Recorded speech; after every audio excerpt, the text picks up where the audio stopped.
Hello everyone. आज का topic होगा डिस्चार्ज ऑफ कॉन्ट्रैक्ट। डिस्चार्ज का मतलब आप लोग जानते होंगे, छूटना या मुक्त हो जाना, किसी चीज़ से मुक्त हो जाना, मतलब कोई कॉन्ट्रैक्ट ख़त्म हो जाना, कोई कॉन्ट्रैक्ट का ख़त्म हो जाना। तो when the parties to the contract fulfil their obligation, obligation का मतलब होता है जिम्मेदारी, मतलब कि जब कोई पार्टी कॉन्ट्रैक्ट का ऑब्लिगेशन या जिम्मेदारी को फुलफिल कर लेता है तो the contract is to be executed. Discharge of contract implies termination of the contractual obligation, मतलब कि ये टर्मिनेशन होता है कॉन्ट्रैक्चुअल ऑब्लिगेशन का। ऑब्लिगेशन का मतलब होता है जिम्मेदारी, ठीक है। Modes of discharging of contract, number one, by performance, by mutual consent or agreement, by impossibility of performance, by lapse of time, by operation of law, by breach of contract. By performance, discharge takes place when the parties meet their obligation जिम्मेदारी within time and in the manner prescribed in the contract, मतलब जैसा बताया गया है contract में उसी manner पे अपना ऑब्लिगेशन जिम्मेदारी को फुलफिल करने का। जैसे ए और बी दो पार्टीज़ है, ए बी से बोलता है कि हम तुमको हाउस देंगे और फिर बी ए को बोलता है हम तुमको 10 लाख देंगे।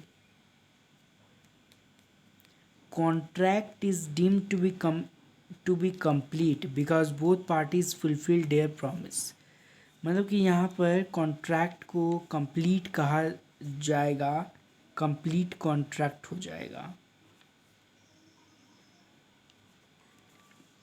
क्योंकि बोथ पार्टीज फुलफिल किया अपना प्रॉमिस। मतलब ये अपना घर दे दिया, नहीं ये घर दे दिया और ये उसको पैसा दे दिया, तो इस एक तरह से प्रॉमिस को फुलफिल किया, जिम्मेदारी को, ठीक है। A contract is made by the consent or agreement of the parties to it. It can likewise be terminated by the agreement of the parties to the contract, मतलब इसको terminate भी किया जा सकता है। A contract may be terminated by mutual consent in the following ways. Mutual consent का मतलब होता है आपसी रजामंदी। नंबर वन है novation. In the following veg में novation, when both parties by mutual consent agree to make a new contract to replace the existing one between the parties, it is called as novation। मतलब कि old contract को हटा के new contract का लाना novation कहलाता है, और वो भी आपसी रजामंदी, मीन्स म्यूचुअल कॉन्सेंट होना चाहिए। In this process, the new contract is substituted for an existing contract, मतलब कि न्यू कॉन्ट्रैक्ट को सब्सटीट्यूट करते हैं एग्जिस्टिंग कॉन्ट्रैक्ट के लिए। Novation can takes place between the parties of an existing contract और between one of the parties to an existing contract and a third party, मतलब ये थर्ड पार्टी के बीच में भी हो सकता है या वन ऑफ द पार्टीज के बीच में भी हो सकता है। नेक्स्ट है नंबर टू, एल्टरेशन। एल्टरेशन क्या होता है? Alteration means change in terms of original contract, contract का टर्म्स में चेंजेस आ जाना, जैसा कि by mutual consent, when it is done by the consent of parties, the parties are lawfully bound। तो यहाँ पर ना पार्टीज जो होते हैं वो लॉफुली बाउंड होते हैं to the performance of the altered contract. And the original contract is discharged. और यहाँ पर ओरिजिनल कॉन्ट्रैक्ट डिस्चार्ज हो जाता है। डिस्चार्ज का मतलब होता है कि खत्म हो जाना, खत्म हो जाना, ठीक है। ओरिजिनल कॉन्ट्रैक्ट डिस्चार्ज हो जाता है। Alteration can be regarding time, place, quantity और प्राइस। मतलब अल्टरेशन टाइम का वजह से भी हो सकता है, प्लेस का वजह से भी हो सकता है, क्वांटिटी और प्राइस का वजह से भी हो सकता है। नेक्स्ट है रेमिशन और waiver. According to section 63 of the Indian contract act 1872, acceptance of a leisure or delayed fulfillment of a promise by the promisee।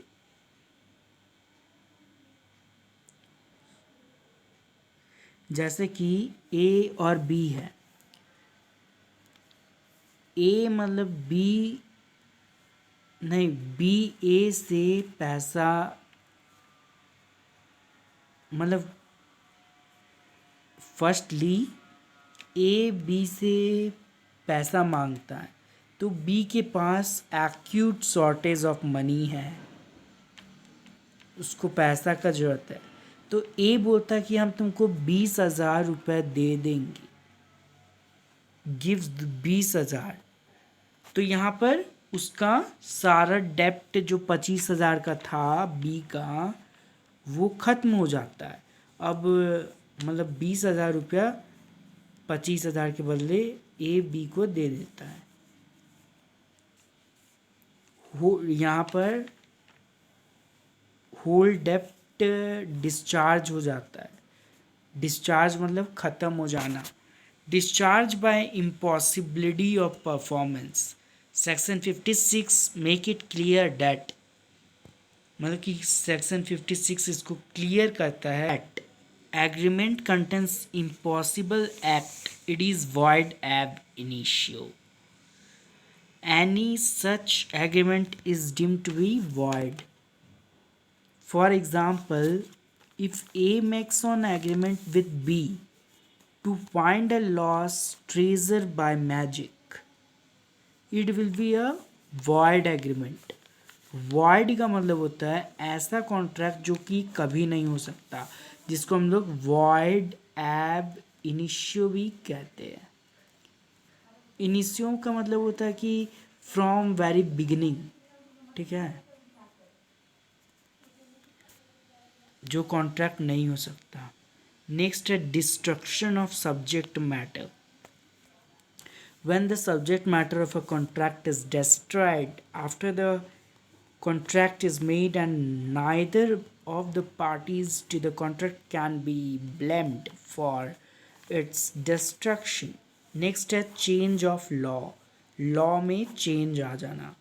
If a person makes a contract to perform an act which is within the law when the contract is made but later becomes unlawful because of change in law, the contract is discharged।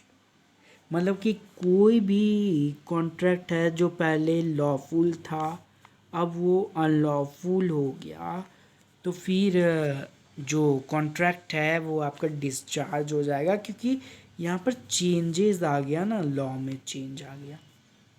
Non occurrence of an event, ये क्या होता है? If the contract is based on the occurrence of an event, the non-occurrence of such event will make the contract void। तो वो void बना देगा non-occurrence of event को। Next है personal incapacity or death।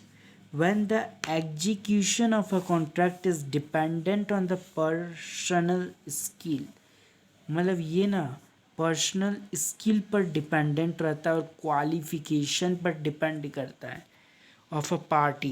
Party का मतलब qualification और personal skill पर डिपेंडेंट रहता है। द कॉन्ट्रैक्ट इज डिस्चार्ज्ड और द कैपेसिटी, इनकैपेसिटी और death of that party. Discharge का मतलब ख़त्म हो जाना। तो आज का वीडियो कैसा लगा?